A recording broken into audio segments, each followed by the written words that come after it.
안녕하세요. 고준의 지혜 TV입니다. 구독과 좋아요 부탁드립니다. 남쪽 지방 어느 마을에 추우나 더우나 사시사철 하루도 빠짐없이 매일 산에 올라 홀로 관역을 만들고 화살을 날리는 김시성의 총각이 살고 있었다. 타고난 용력에 더하여 그의 꾸준한 성실함과 부지런함은 발쏘기 실력을 일치월장하게 만들어 눈을 감고도 날아다니는 새를 떨어뜨린다는 풍문이 돌 정도가 되었다. 집안은 넉넉하지 못했으나 대대로 무관이었던 선조들의 가업을 잇기에 어려서부터 스스로 자신을 단련시키고 연마시킨 것이 드디어 빛을 발하기 시작한 것이었다. 김총각은 목표를 이루기 전까지는 혼인을 할 수 없다는 결심으로 20을 넘은 나이이지만 아직 홀몸이었다. 그러던 어느 날 김총각은 내심 이만하면 급제할 수 있겠구나라는 자신감이 들었고 마침 한양에서 열리는 무과시험에 응시하기 위해 늘 한문과도 같은 활과 화살을 챙겨 길을 떠났다. 김총각은 자신의 능력을 시험해 볼 수 있다는 생각에 콧노래가 절로 나왔고 내딛는 걸음은 구름처럼 가뿐했다. 태어나 처음으로 마을을 떠나 수십 리길을 걸었음에도 즐거운 마음에 지친 기색도 없는 김총각에게 눈앞에 우뚝 솟은 험준해 보이는 주행길에 사는 땅거미가 내리기 시작했지만 두렵게 느껴지지 않았다. 산 아래 주막의 주모가 산을 오르려는 김총각이 걱정되어 말렸다. 여보시오 젊은이, 눈앞에 산은 높고 험하다고 소문이 났소. 물론 인가도 드물 뿐더러 흉측한 산적이 있으니 혹여 해코지당할 것이 우려되는구려. 부디 이 밤은 지나고 동이 트거든 떠나시구려. 주모의 두려운 듯 걱정하는 모습을 보았지만 김총각은 하루라도 빨리 한양 땅을 밟고 싶은 욕심도 들었고 자신의 용력을 믿는 구석도 있었기에 주모의 말을 귀담아 듣지 않고 굳이 산으로 향했다. 걸음을 재촉하여 산길로 접어든 지 한참이 지나자 날은 이미 저물어 사방을 둘러봐도 어둠뿐이라 지척을 구분할 수 없게 되었고 낯선 산길이라 어디가 길인지 분간조차 되지 않았다. 담대하고 용력이 있는 김총각도 칠흑 같은 어둠 앞에서는 난감할 뿐이었다. 그래도 김총각은 멈춰설 수는 없어 발걸음이 이끄는 대로 계속 앞으로 걸어 나갔다. 어느덧 긴장하며 걷는 산행이 김총각을 지치게 하였고 어디 쉬어갈 만한 곳이 없나 찾던 중에 저 멀리 마을이 있는 듯 가옥이 여러 채 있는 것이 어렴풋이 보여 다가갔다. 중앙에 커다란 기와집이 있고 그 주변으로 초가집 몇 채가 자리 잡고 있는데 인적이 느껴지지 않았고 을신연스럽기까지 했다. 김총각은 마른 침을 삼키며 기와집 앞으로 가 주인을 불렀으나 대답이 없었고 순간 대문이 끼익 소리와 함께 살짝 밀리며 열리기에 담대한 김총각도 갑자기 모골이 송연해졌으나 발은 이미 안으로 들어가 있었고 주인을 재차 불렀다. 사람의 온기라고는 전혀 느껴지지 않았으나 그렇다고 폐가는 아닌 듯 어딘가 모르게 정돈된 듯 사람의 손길이 느껴졌기에 김총각은 안채로 향하는 중문 앞으로 성큼성큼 걸어갔다. 그때 갑자기 인기척이 느껴지며 니시오 하고 여인의 목소리가 들리며 아름다운 모습에 기품이 느껴지는 여인이 나타나자 김총각은 화들짝 놀라 발걸음을 주춤하였다. 여인은 김총각을 보자 경계하는 듯하면서도 사뭇 반기는 듯한 표정으로 어떤 일로 왔는지 재차 물었다. 지나가는 과객입니다. 날이 저물어서 그러니 청컨대 하룻밤 신세를 졌으면 합니다. 김총각의 말을 듣고 처녀는 기다리던 손님을 맞이하듯이 얼굴에 살짝 미소를 지으며 김총각을 사랑채로 안내했고 얼마 후 저녁상을 차려왔다. 김총각은 너무 허기가 져서 예의를 차릴 새 없이 처녀가 차려온 정갈하고 소복한 음식을 허겁지겁 먹었다.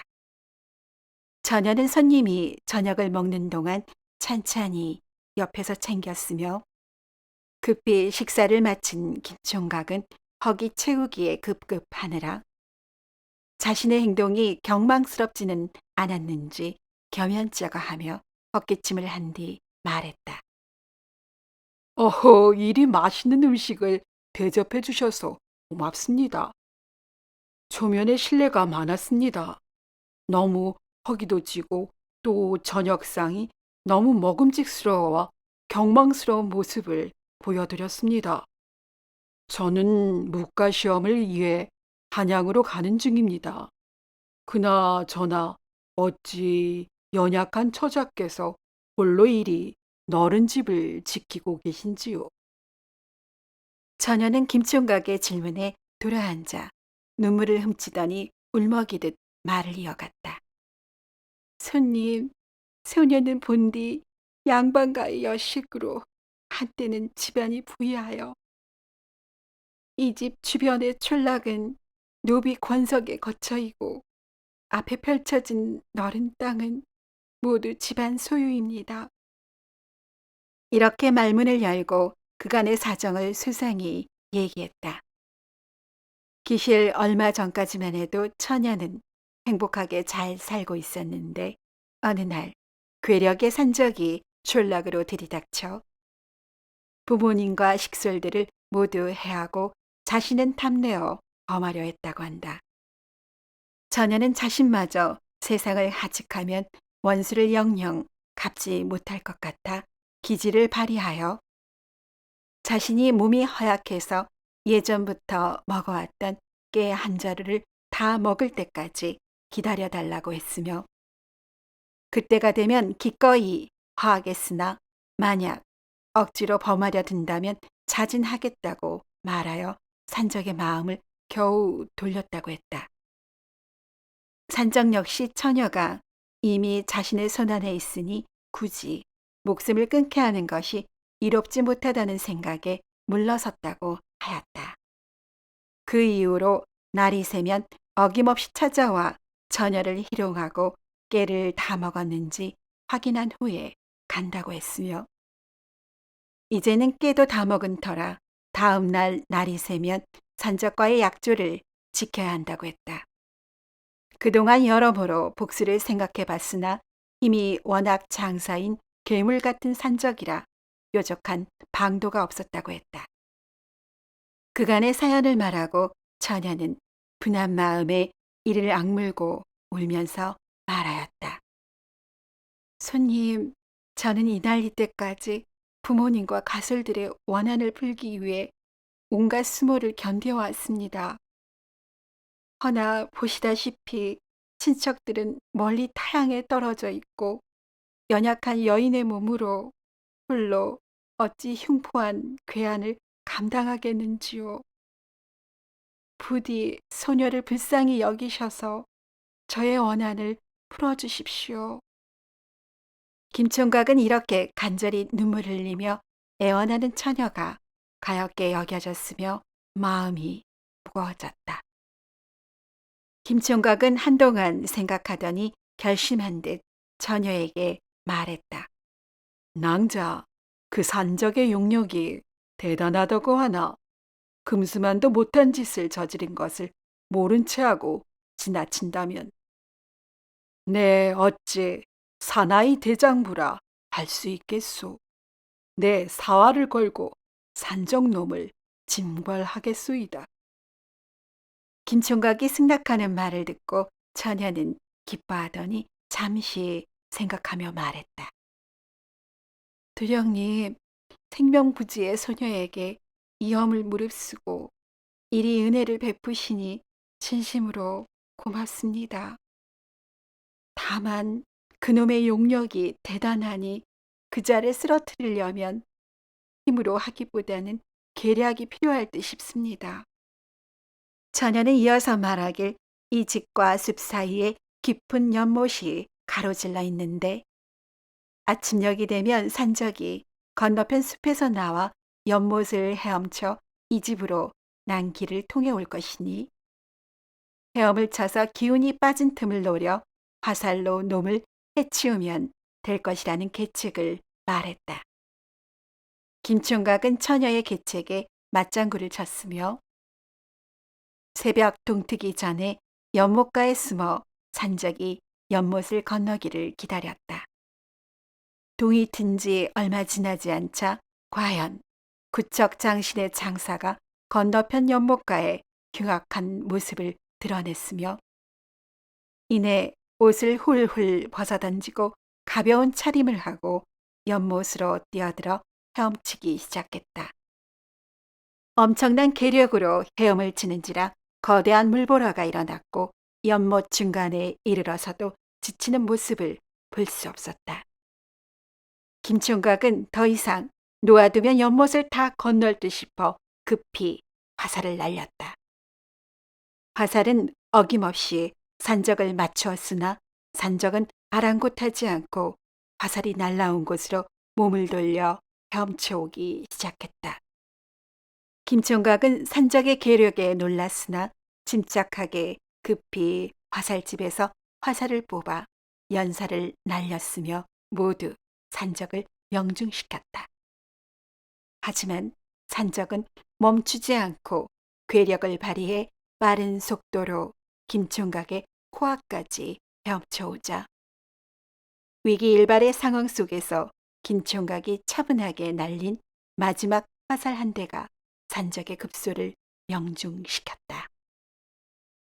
아무리 계력을 지닌 산적이지만 발 디딜 곳 없는 물속에서 급소의 화살을 맞고 당해낼 재간이 없었는지 얼마 지나지 않아 움직임을 멈추었다. 김총각은 산적이 절명한 것을 확인하고는 처녀에게 소식을 알리기 위해 급히 처녀의 집으로 갔다. 멀리서 해냈다며 소리치는 김총각의 목소리를 듣고 기다리던 처녀는 황급히 달려나갔다. 처녀는 김총각을 반가이 맞이하였고 잠시 후 둘이 마주 앉아 차분하게 얼굴에 홍조를 띠며 말했다. 도령님, 덕분에 천추의 한을 풀었으니 하야 같은 은혜를 어찌 갚겠는지요. 또한 저의 목숨을 구해주셨으니 도령님께서 이 목숨을 주신 것이나 진배 없습니다. 소녀 한평생 도령님께 은혜를 갚으며 살겠사오니 처분에 따르겠습니다. 이 말을 듣고 김총각은 처녀를 만류하며 말했다. 낭자, 이번 일은 의로운 일이었기에 행한 것일 뿐이고 흉포한 도적이 거꾸러진 것은 하늘이 저의 손을 빌어 그 죄를 물은 것일 뿐. 낭자께서 저에게 그 공을 치하할 일은 아니라 생각됩니다. 앞에 놓인 장애가 사라졌으니 부디 낭자께서는 자유로이 복된 삶을 누리시기 바랍니다. 김총각은 이리 말하고 처녀가 이름 석자조차 묻기 전에 일어나 호련히 가던 길을 나섰다. 이렇게 부지불식간에 떠나가는 총각을 더는 잡지 못하고 처녀는 총각이 사라진 방향을 망연히 바라볼 뿐이었다. 그 후 며칠이 흘러 김총각은 한양에 도착한 후 묵가에 응시하여 어렵지 않게 급제하였다. 김총각은 고향으로 내려와 벼슬이 내려지기를 학수고대하였으나 본디 세력 없는 시골의 몰락한 양반가의 자손이었던지라 챙겨주는 이 없이 매번 자리를 앞서 손쓰는 요령 있는 급제자들에게 밀려 기회를 놓치기를 여러 해가 흘렀다. 한편 처녀는 가산을 정리하여 살던 터전을 떠나 한양의 친척집을 찾아갔으며 집안 어른의 소개로 당상관의 지위에 있는 벼슬아치의 후처 자리로 집을 갔고 세월이 흘러 남편은 병조 판서가 되었다. 부부의 금슬은 더할 나위 없이 좋았는데 남편이 승차를 거듭할수록 아내의 표정은 기뻐는 하였으나 아내의 웃음은 점차로 적어지니 남편이 아내에게 물었다. 부인, 어째 부인의 낯빛이 옛날 같지 않으니 무슨 근심이 있으신게요? 속 시원히 털어놔 보시구려. 이 말을 듣고 병접판서의 아내는 눈물을 감추지 못하며 지난 사연을 소상히 말했다. 대감, 제가 살아생전에 이 은혜를 갚지 못한다면 죽어서도 눈을 감기 어려울 진데 하물며 어찌 웃는 낯을 보이겠는지요.